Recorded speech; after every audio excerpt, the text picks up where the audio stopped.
Welcome to Myths for Sleep, where ancient legends meet restful nights. I'm James, and this evening we explore one of Greece's most powerful myths, the story of Oedipus. Follow a king's journey from abandoned infant to hero to tragic figure as he encounters oracles, sphinxes, and the unchangeable will of destiny. If you find comfort in these ancient tales, please give this video a like to support the channel. And let me know in the comments which mythological story you'd like me to tell next. Now make yourself comfortable as we begin this haunting tale of fate and wisdom.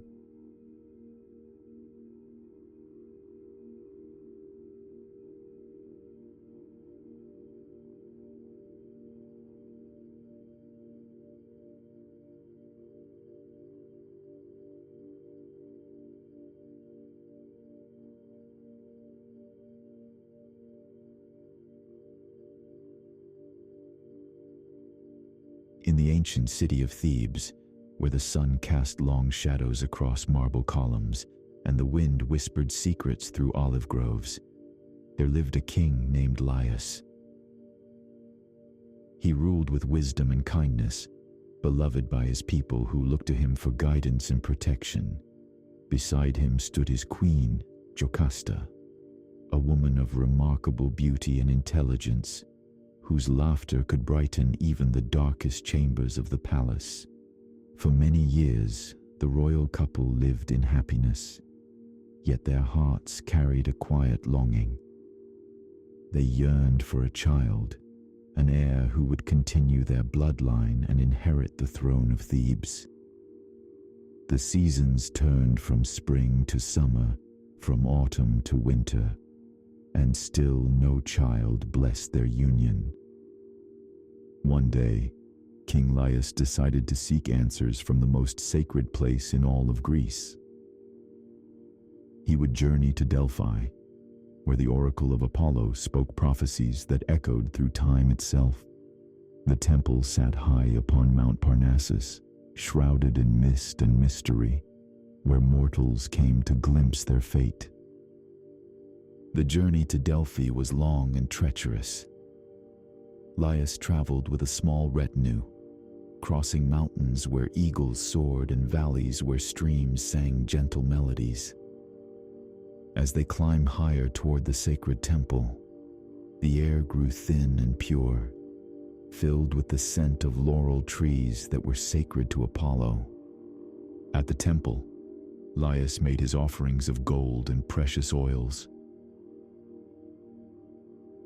The priests led him into the inner sanctum, where the Pythia, Apollo's priestess, sat upon her sacred tripod above a fissure in the earth. Sweet vapors rose from the depths below, and in this mystical atmosphere, the oracle would speak the will of the gods. Laius posed his question with reverence and hope. He asked about the future of his lineage, about the child he and Jocasta so desperately desired. The temple fell silent except for the whisper of sacred vapors and the distant echo of prayers. Then the oracle spoke, her voice carrying the weight of divine truth and terrible certainty. The prophecy she delivered would haunt Laius for the rest of his days. She told him that yes, he would have a son, but this child would bring destruction to everything he held dear. The son, the oracle declared, would kill his father and marry his mother. These words struck Laius like lightning from Zeus himself. How could such a thing be possible? How could a child, born of love and hope, become the instrument of such horror? Yet the oracle's words were never spoken lightly, and mortals who ignored divine warnings did so at their peril. The journey back to Thebes felt longer than the journey there. Laius rode in silence, his mind churning with the terrible prophecy. The same mountains that had seemed beautiful on his way to Delphi now appeared threatening and dark. The streams that had sung so sweetly now seemed to whisper warnings. When he finally reached his palace, Laius found Jocasta waiting for him with eager eyes. She had hoped for good news, for a blessing from Apollo that would promise them the child they longed for. Instead, she saw the shadow of dread that had settled over her husband's face. In the privacy of their chambers, Laius told his queen what the oracle had revealed. Jocasta listened in growing horror as he recounted the prophecy, word by word. The child they had prayed for would become their destroyer, turning the natural order of family and love into something twisted and terrible. Yet fate, as the ancient Greeks understood, could not be easily escaped. Despite their knowledge of the prophecy, despite their fear and their precautions, Jocasta soon discovered that she was with child. The gods, it seemed, had set their plan in motion, and mortal will could not alter the threads of destiny that the fates had already woven.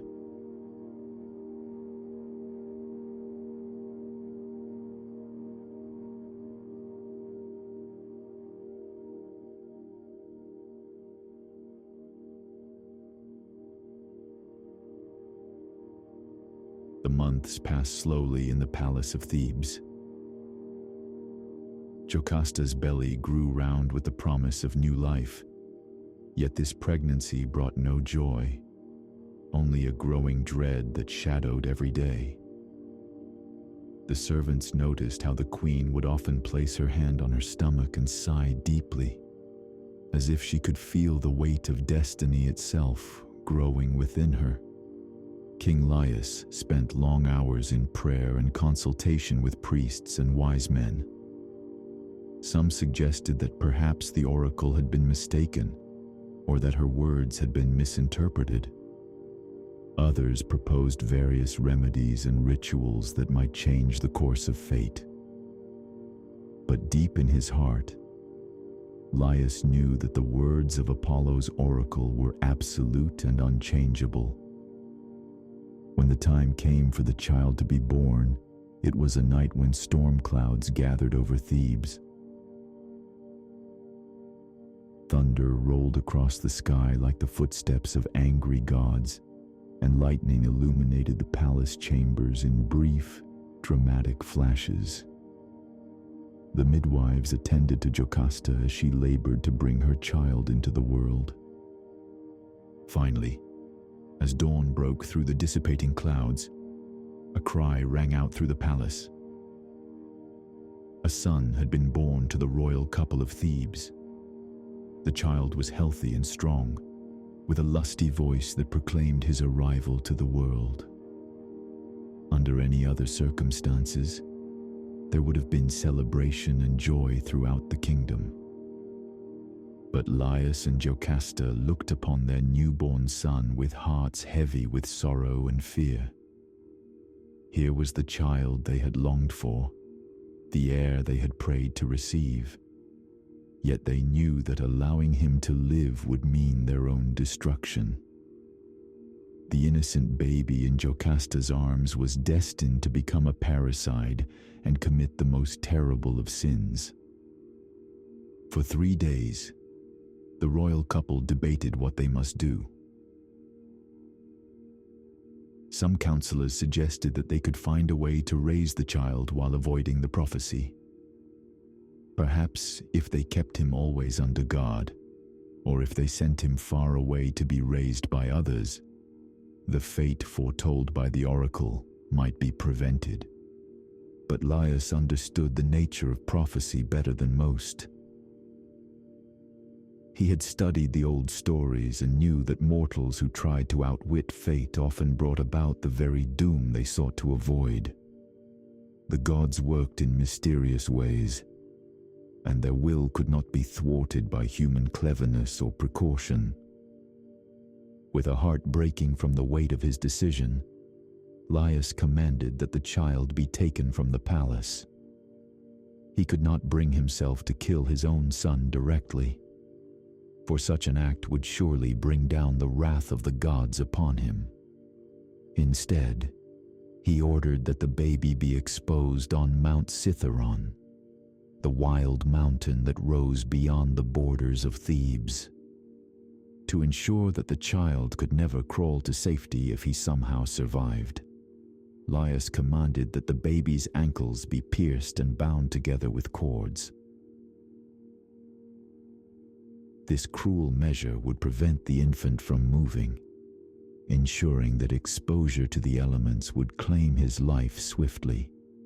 The wounds would also mark the child permanently, so that even if he somehow lived, he would bear the scars of his father's desperate attempt to escape fate.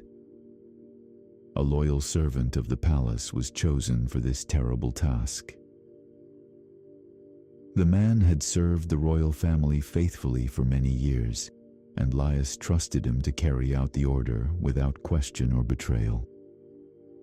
With heavy heart, the servant took the infant from Jocasta's arms and prepared for the journey to Mount Cithaeron.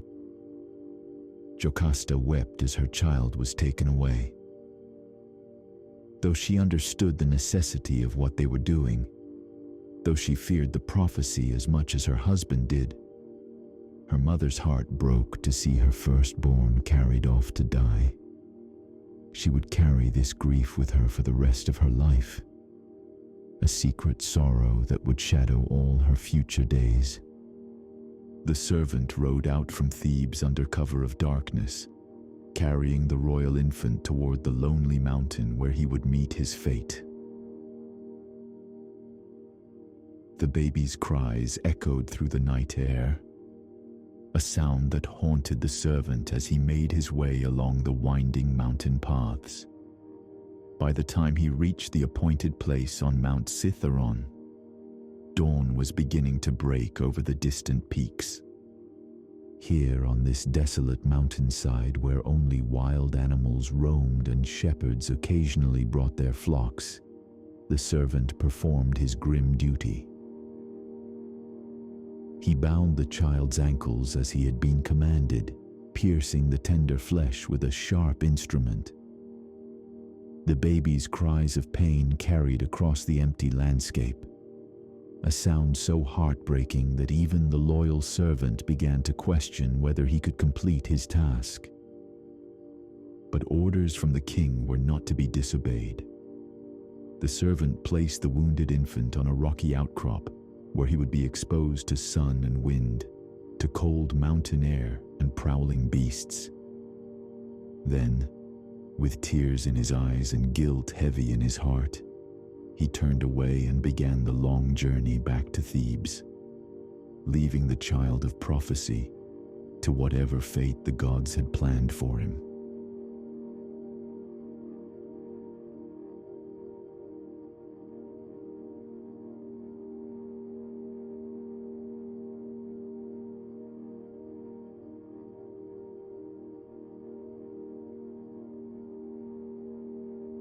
As the sun climbed higher over Mount Cithaeron, its rays fell upon the abandoned infant who lay crying on the rocky outcrop.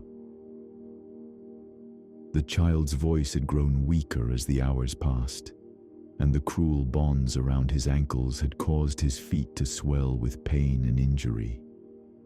It seemed that King Laius's plan would succeed, and that the prophecy would be defeated by the child's death. But the gods, who weave the threads of fate with infinite complexity, had other plans. As the morning mist began to clear from the mountainside, the sound of approaching footsteps echoed among the rocks. A shepherd was making his way along the mountain path, following his flock of sheep as they searched for fresh grass and cool water. This shepherd served not the king of Thebes, but Polybus, the childless king of Corinth. He was an old man who had spent most of his life among these mountains, and he knew every path and hiding place where lost lambs might shelter. His weathered hands were gentle with frightened animals, and his heart was full of the simple compassion that comes from a life spent caring for helpless creatures. When the shepherd heard the weak cries of the infant, he thought at first that it might be a young animal in distress. But as he followed the sound to its source, his eyes widened in shock and horror. There, exposed on the mountainside with his ankles cruelly bound, lay a newborn child who could not have been more than a few days old. The shepherd's first instinct was to look around for the child's parents, thinking perhaps that travelers had been attacked by bandits or wild beasts. But the rocky outcrop showed no signs of struggle, and the careful binding of the infant's ankles told a different story. This child had been deliberately abandoned, left to die in the wilderness by those who should have protected him. With gentle hands, the old shepherd lifted the crying infant from the cold stone. The baby's skin was red from exposure to the mountain air, and the wounds on his ankles were swollen and painful. But the child was alive, and his cries, though weak, showed that his spirit had not yet been broken by the cruelty he had endured. The shepherd examined the bonds that held the infant's ankles together, and his heart filled with anger at the heartless act. What kind of person could do such a thing to a helpless child? He carefully cut the cords that bound the baby's feet, though the damage had already been done. The infant would bear the scars of this cruelty for the rest of his life, marks that would earn him a name reflecting his wounded feet. As he held the child close to warm him with his own body heat, the shepherd faced a difficult decision. He could not simply leave the infant here to die, for his conscience would not allow such an act. Yet he was only a simple man who tended sheep, with no wife or family to help him care for a baby. How could he provide for this abandoned child? Then the shepherd remembered his master, King Polybus of Corinth, and Queen Merope, the king's beloved wife. The royal couple had been married for many years, yet they had never been blessed with children of their own. He had often seen the sadness in Queen Merope's eyes when she watched other women with their babies, and he knew how much the royal couple longed for an heir. Perhaps, the shepherd thought, the gods had guided him to this place for a purpose. Perhaps this abandoned child was meant to become the son that Polybus and Merope had never had.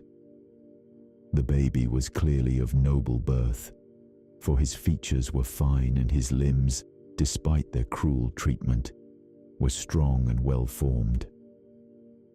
The shepherd wrapped the infant in his own cloak and began the long journey to Corinth. Along the way, he gave the child a name that reflected the swollen condition of his feet, a name that would stay with him throughout his life. He called him Oedipus, which meant swollen foot, a constant reminder of the cruelty he had suffered in his first days of life. The journey to Corinth took several days, during which the shepherd cared for the infant as best he could. He fed the baby goat's milk from his own supplies and kept him warm against the chill of mountain nights. Despite the harsh beginning to his life, the child proved to be remarkably resilient, and his cries grew stronger as his wounds began to heal. When the shepherd finally arrived at the palace of Corinth, he requested an audience with King Polybus. The guards were surprised to see the humble shepherd carrying a baby, but they recognized him as a faithful servant of the crown and agreed to take his message to the king. Polybus and Merope received the shepherd in their private chambers, curious about this unusual request for an audience. When the old man presented the infant to them, and told the story of how he had found the child abandoned on Mount Cithaeron. The royal couple was deeply moved. Queen Merope took the baby in her arms, and her face lit up with a joy that had been absent for many years. Here was the child she had dreamed of, the son who would fill the emptiness in her heart and give meaning to her life.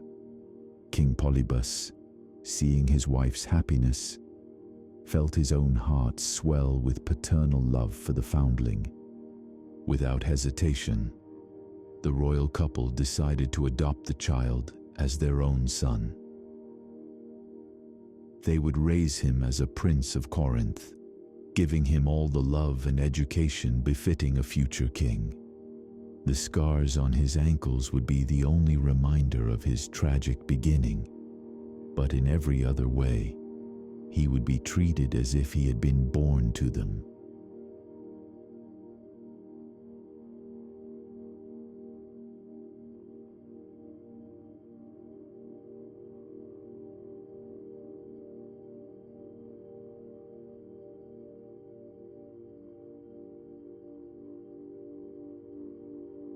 In the palace of Corinth, young Oedipus grew from infancy to childhood, surrounded by love and luxury.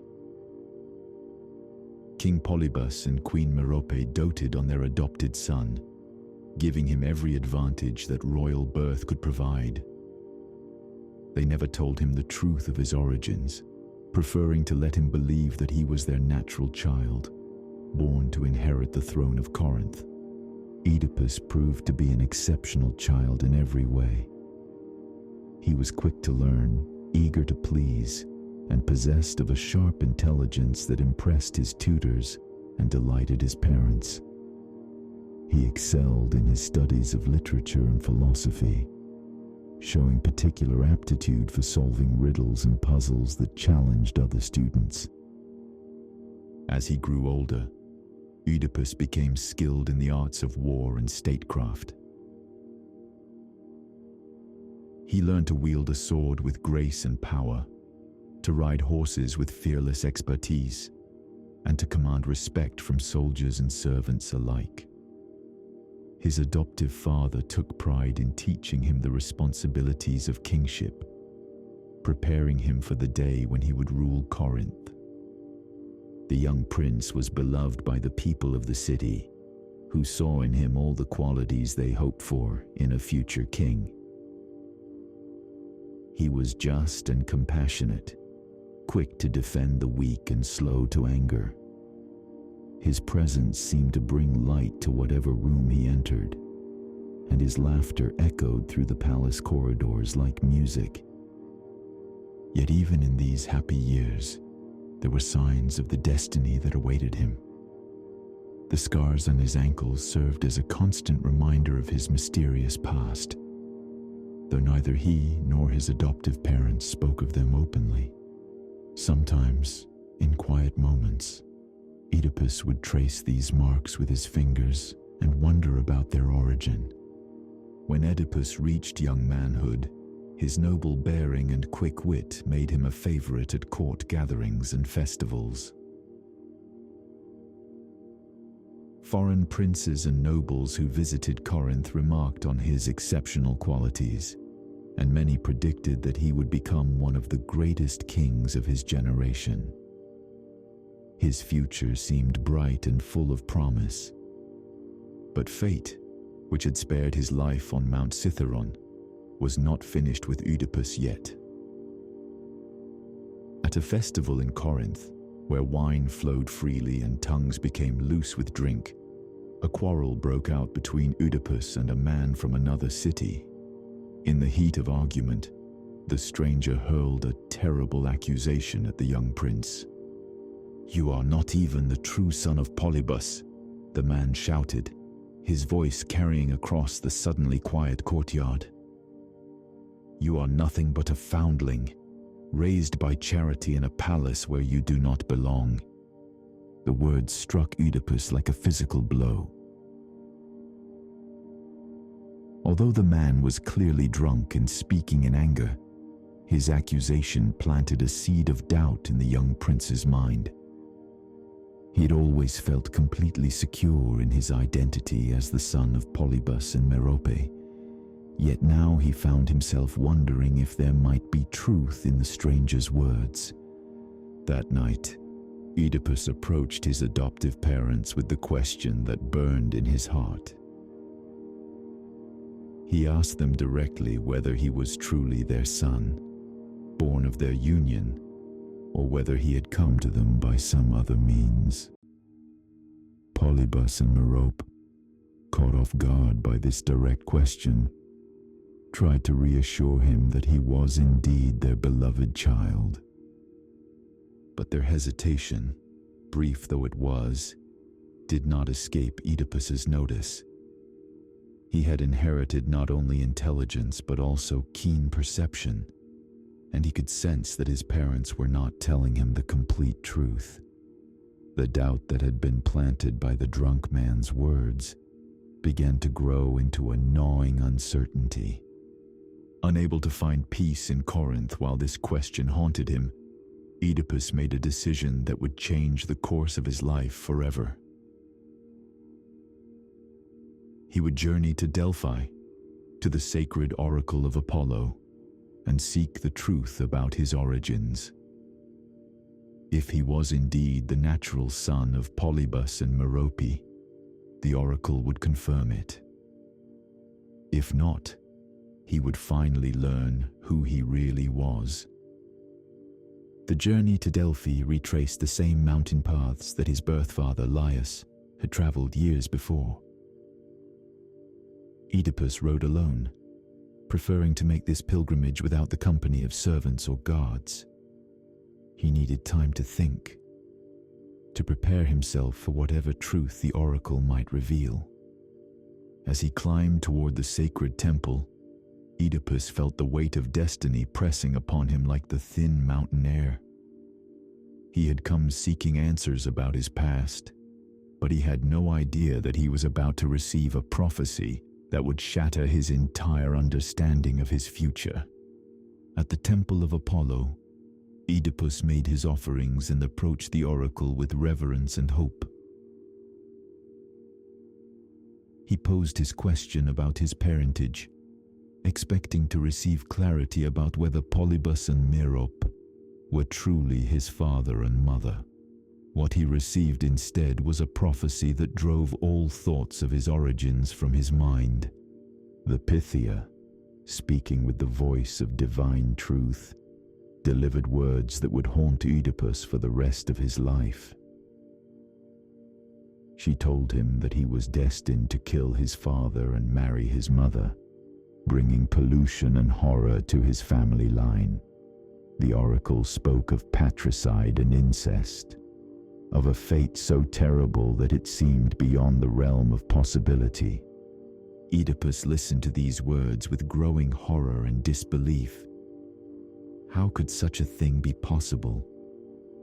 He loved Polybus and Merope with all his heart, and could never imagine harming them in any way. Yet the oracle's words carried the weight of divine certainty, and mortals ignored such prophecies at their peril.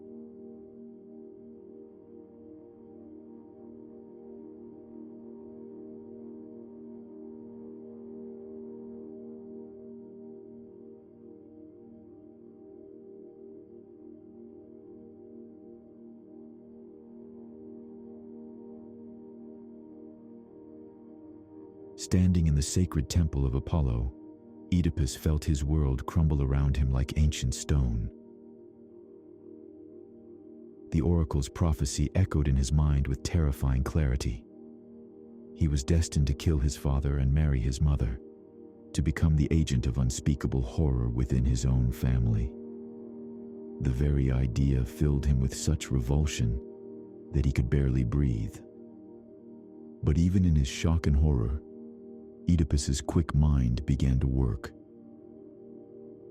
If this prophecy was true, if fate had indeed marked him for such terrible deeds, then there was only one way to prevent it from coming to pass. He must never return to Corinth. He must never again see Polybus and Merope, the people he believed to be his parents. As long as he stayed away from them, Oedipus reasoned, the prophecy could never be fulfilled. Distance would be his protection against destiny.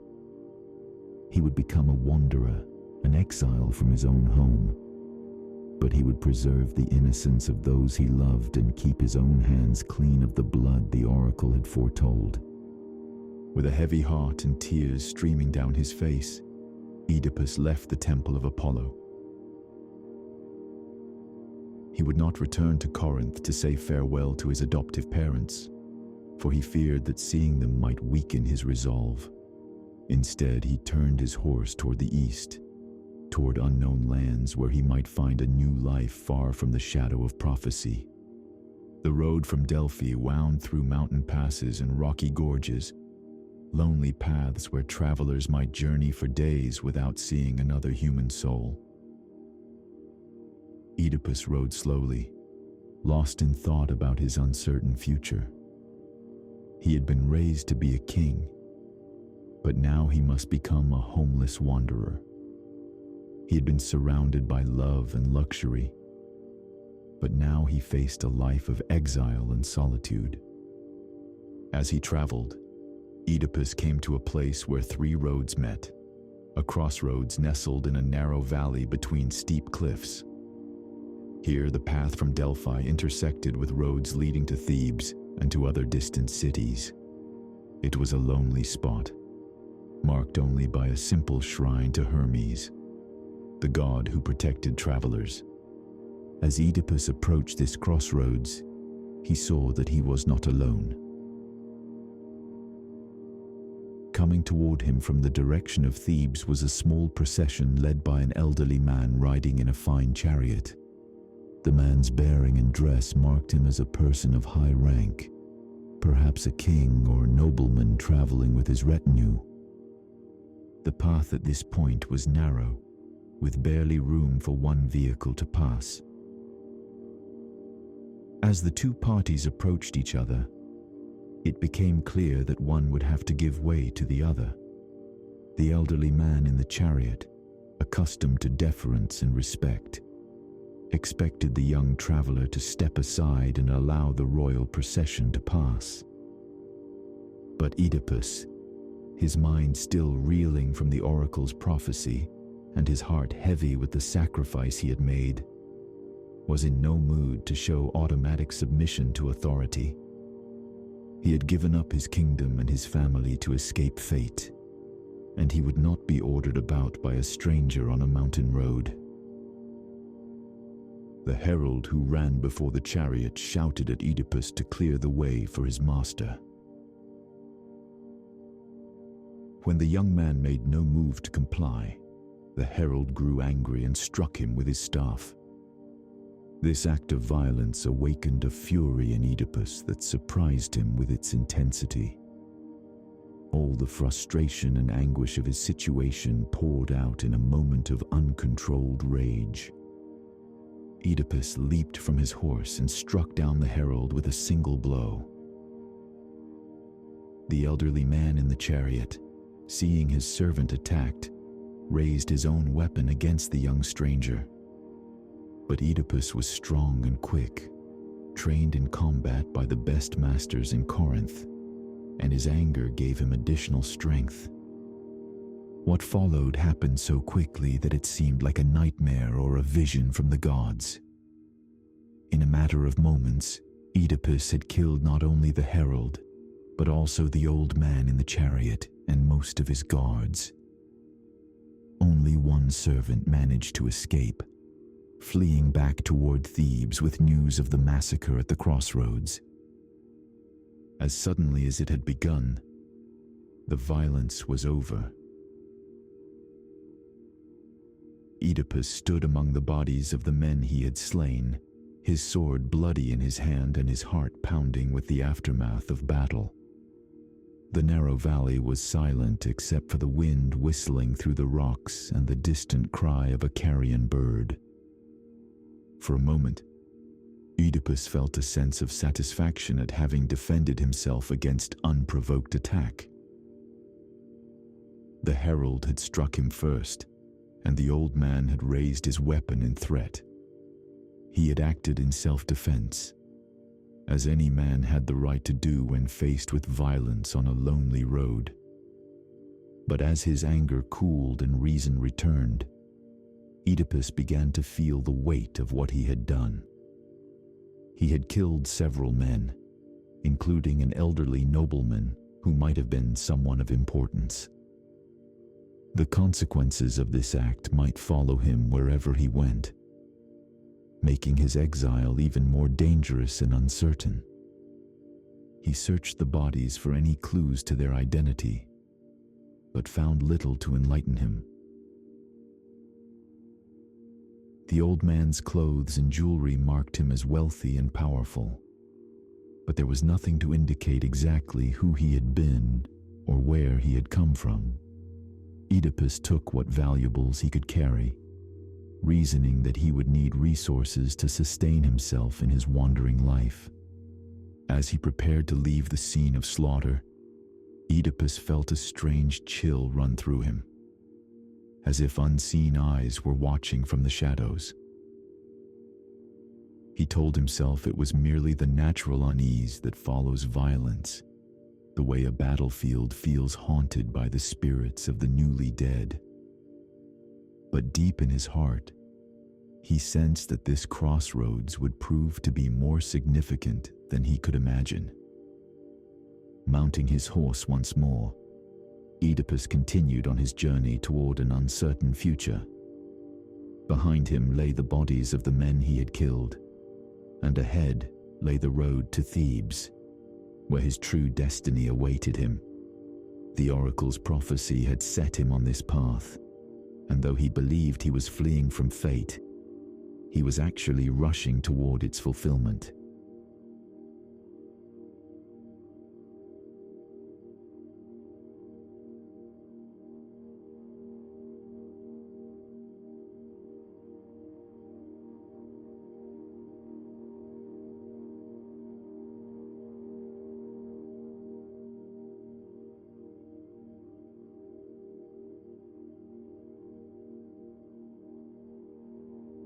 After the violent encounter at the crossroads, Oedipus continued his journey along the mountain roads, his mind troubled by what he had done.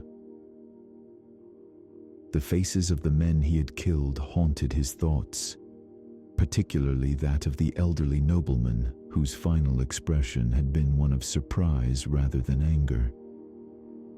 But he pushed these dark memories aside, telling himself that he had acted in self-defense and had no choice in the matter.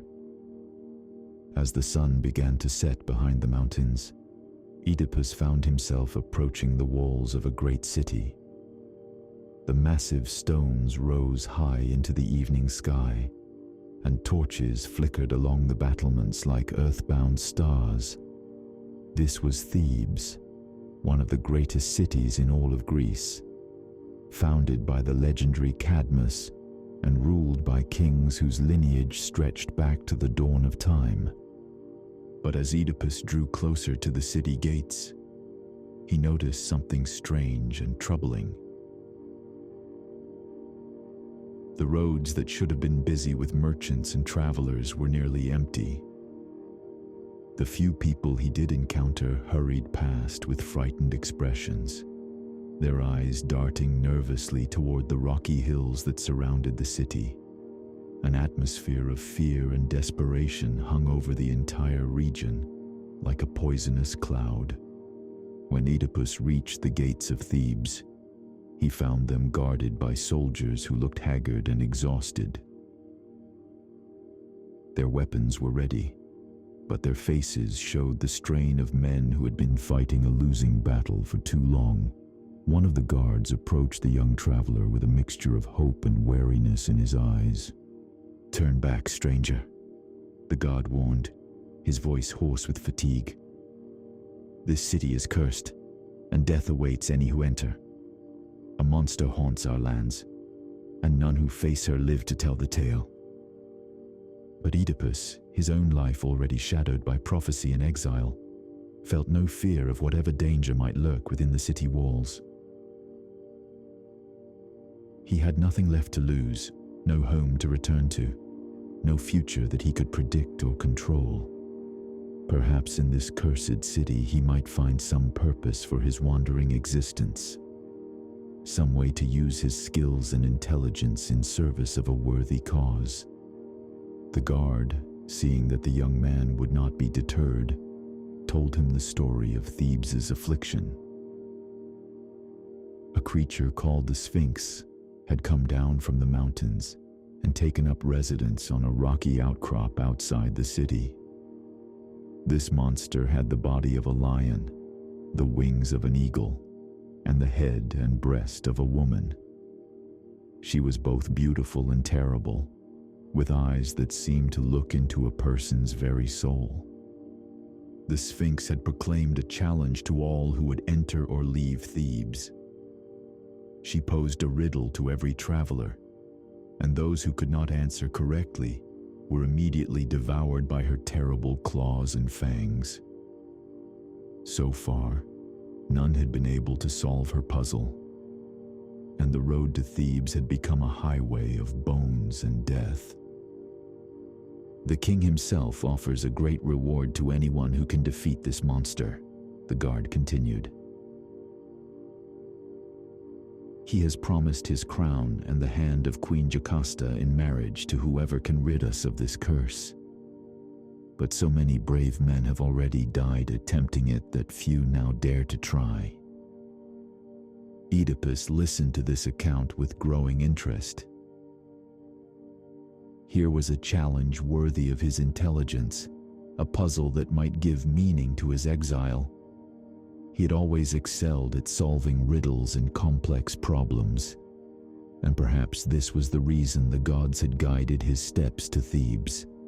Perhaps this was his true destiny, not the terrible fate the oracle had foretold. Against the guard's continued warnings, Oedipus rode toward the rocky outcrop where the Sphinx was said to dwell. The moon had risen full and bright, casting eerie shadows across the landscape and illuminating the bones of previous challengers that littered the path. But Oedipus felt no fear, only a strange sense of anticipation and purpose. As he approached the Sphinx's lair, Oedipus saw her perched upon a high rock like some fantastic statue come to life. She was exactly as the guard had described, a creature of terrible beauty and power. Her lion's body rippled with muscle beneath a golden coat. Her eagle's wings spread wide against the starlit sky, and her woman's face regarded him with ancient, knowing eyes. "Another comes to try his wit against mine," the Sphinx said, her voice like honey mixed with poison. "Do you know the price of failure, young traveler? Do you see the bones of those who thought themselves clever enough to match riddles with the daughter of night and destruction?" Oedipus looked around at the grim evidence of previous failures, but his resolve did not waver. "I know the price," he replied calmly, "but I also know that every riddle has an answer, and every puzzle can be solved by those with sufficient wisdom and patience." The Sphinx smiled, showing teeth that gleamed like polished ivory in the moonlight. "Very well then. Listen carefully, for I will speak my riddle only once, and your life hangs upon your answer. What creature walks on 4 legs at dawn, 2 legs at midday, and 3 legs at evening?" For a moment, Oedipus was silent, turning the riddle over in his mind like a jeweler examining a precious stone.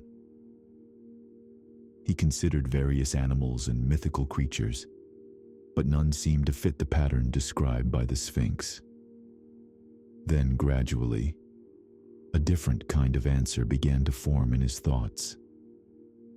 The key to the riddle, he realized, was not to think of different creatures, but of one creature at different stages of its existence. Dawn, midday, and evening were not just times of day, but metaphors for the stages of life itself. With this insight, the answer became clear. The answer is man, Oedipus declared with confidence. In the dawn of life as an infant, he crawls upon 4 limbs. In the midday of his existence as an adult, he walks upright upon 2 legs. And in the evening of his years, as an elderly person, he requires a walking stick as a 3rd leg to support his failing strength. The Sphinx let out a shriek that echoed across the mountains like the cry of a dying god. She had been defeated, her riddle solved, her power broken by the intelligence of this young stranger. In her rage and despair at being bested, she hurled herself from the rocky outcrop and fell to her death upon the stones below. As the monster's body struck the ground, a great silence fell over the land around Thebes. The curse that had held the city in terror was finally broken, and the roads were once again safe for travelers. In the distance, Oedipus could hear the sound of celebration beginning to rise from within the city walls. Oedipus approached the fallen body of the Sphinx and looked down at the creature that had terrorized an entire kingdom. In death, she seemed smaller and less terrible, but her riddle had been real enough, and her defeat was a genuine victory. He had used his intelligence to save countless lives and free a great city from fear. Soon, messengers arrived from Thebes to confirm what they could barely believe.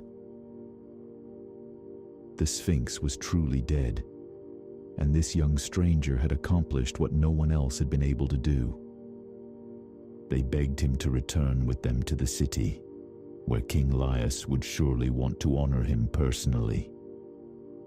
But when they reached Thebes, they discovered that the kingdom faced another crisis. King Laius had left the city some days before on a journey to Delphi, and word had just arrived that he and most of his party had been killed by bandits at a crossroads in the mountains. The throne of Thebes stood empty, and the people were in mourning for their fallen king.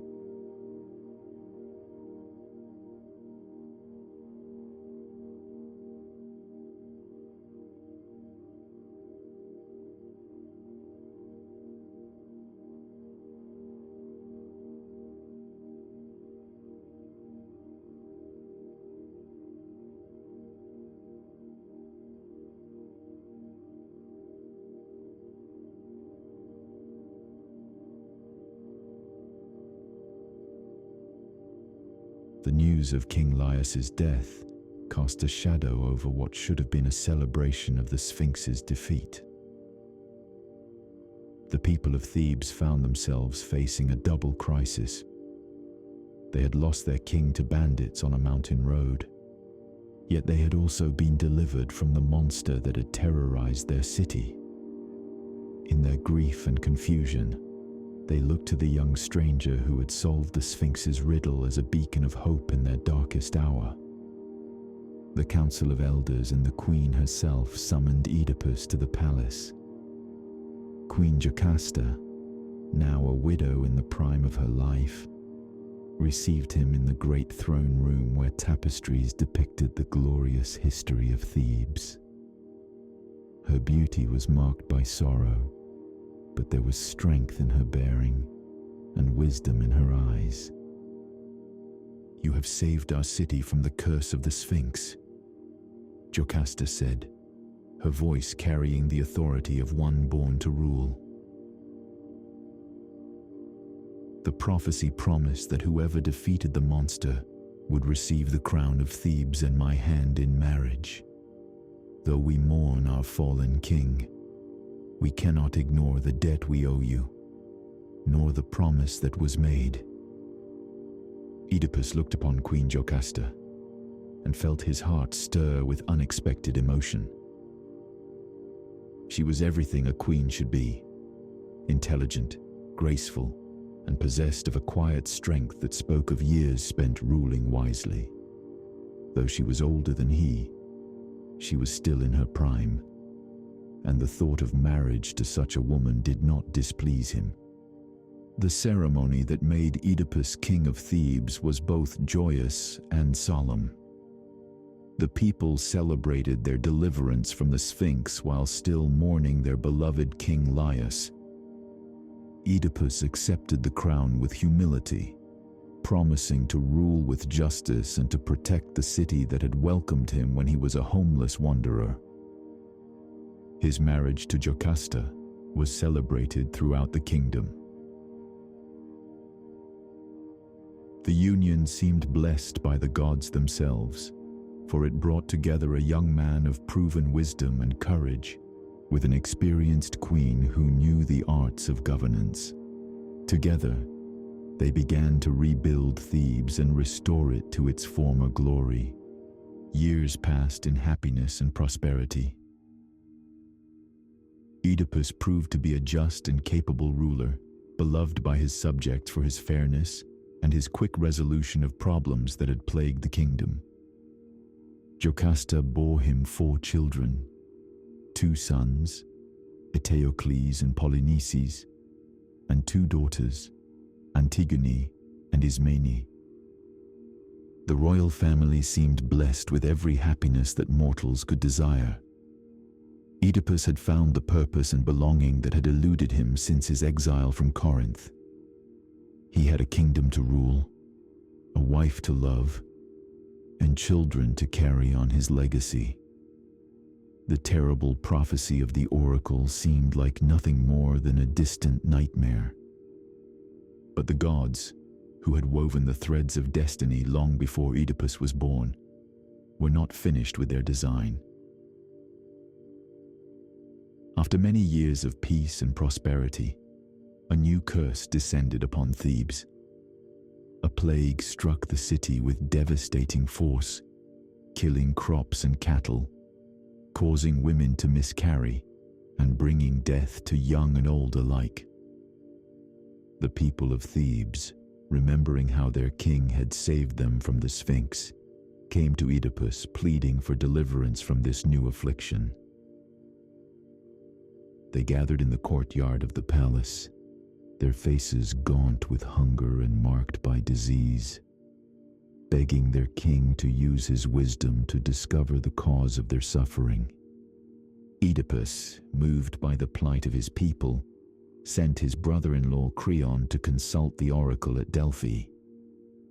Surely Apollo would reveal what had brought this curse upon the city and what must be done to lift it. When Creon returned from his journey, his face was pale with the burden of the knowledge he carried. The oracle had revealed that the plague was punishment for an unpunished murder. The killer of the previous king, Laius, still walked free in Thebes, and until this crime was avenged, the gods would continue to afflict the city with suffering. Only when the murderer was found and expelled could Thebes hope to be cleansed of the pollution that brought disease and death. Oedipus immediately proclaimed his determination to find the killer of Laius and bring him to justice. He issued a decree throughout the kingdom, promising rewards for information and threatening dire punishment for anyone who harbored or protected the murderer. He called upon the prophet Tiresias, the blind seer who could see truth hidden from ordinary eyes. But when Tiresias arrived at the palace, his words brought confusion rather than clarity. The ancient prophet, his sightless eyes turned toward the king, spoke in riddles that seemed to make no sense. He hinted that the truth was closer than anyone imagined, that the hunter and the hunted were the same person. "You seek the murderer of Laius," Tiresias said, his voice heavy with sorrow and reluctance. But the killer you seek is yourself, Oedipus. You are the pollution that afflicts this city. You are the one who must be expelled to lift the curse. Oedipus reacted with anger and disbelief to these accusations. How could he be the killer of Laius when he had never even met the previous king? He had arrived in Thebes as a stranger and had been welcomed as a hero for defeating the Sphinx. The prophet's words seemed like madness or treachery. But as the investigation continued, disturbing facts began to emerge. The sole survivor of Laius's party, now an old shepherd, was brought before the king to give his testimony. When he saw Oedipus, his face went white with recognition and terror. Under pressure from the king's questioning, the truth began to unfold like a flower blooming in reverse, revealing not beauty, but horror at its heart. The old shepherd revealed that he had been present at the crossroads where Laius died, that he had seen the young man who killed the king and his guards. That young man had been Oedipus himself. More revelations followed in rapid succession. Another shepherd was brought forward, the same man who had found an abandoned infant on Mount Cithaeron years before.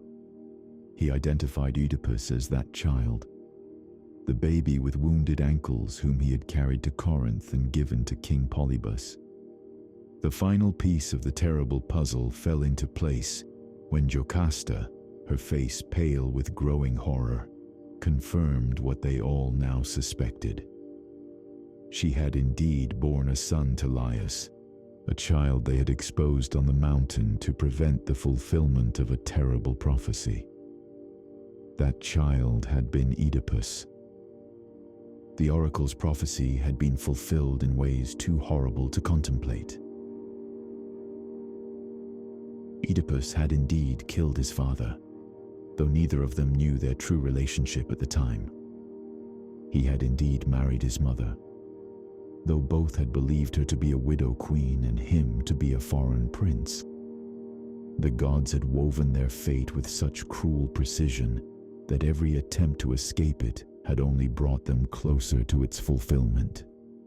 Jocasta, overwhelmed by the magnitude of the horror that had been revealed, fled to her chambers and hanged herself from a beam in the ceiling.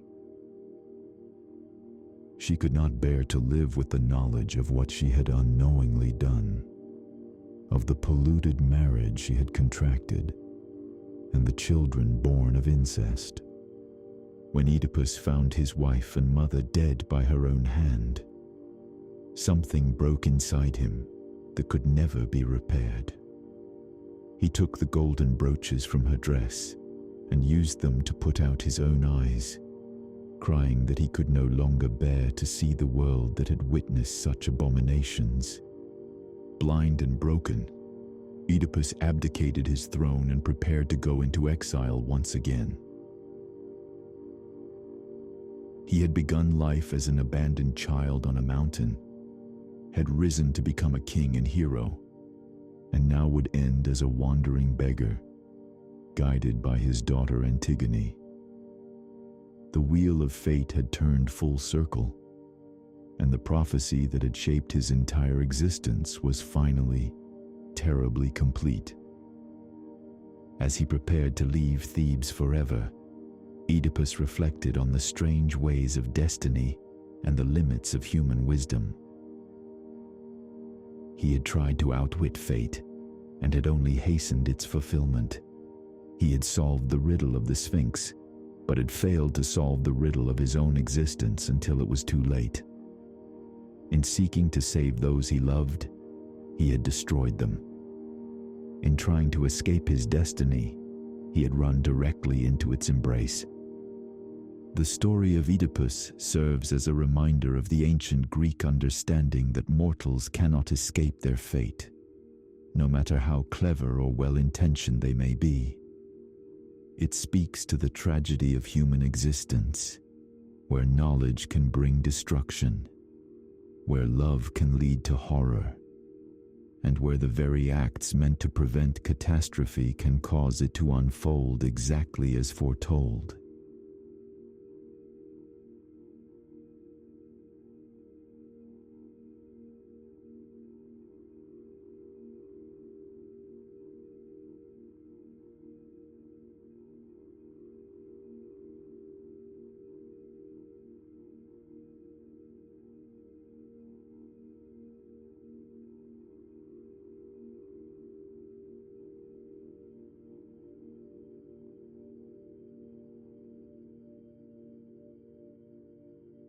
I hope this ancient tale of Oedipus has guided you through the timeless wisdom of Greek mythology. May the profound lessons of fate and destiny accompany you toward deep, restorative sleep. If you enjoyed this journey through classical antiquity, I invite you to subscribe to discover other stories that will cradle your nights to come. You can now let this video continue playing in the background. The relaxing music that follows will help you fall asleep even more deeply. Settle in comfortably and let your body surrender completely. Like the ancient oracles watched over mortals, this soothing melody will watch over your slumber.